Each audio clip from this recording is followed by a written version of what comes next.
आकारकान्तिजितवारितधारितारे श्रीकान्तकान्तमुखपङ्कजचक्रपाणे आकांक्षितप्रद सदा शरणागतानां श्रीवातमन्दिरपते तव सुप्रभातम्।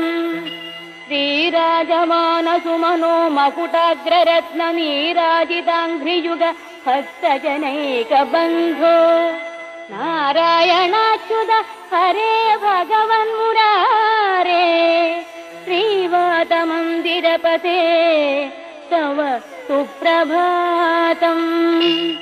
भूलोकवासि जनपुण्यफलेन नृणामालोकनाय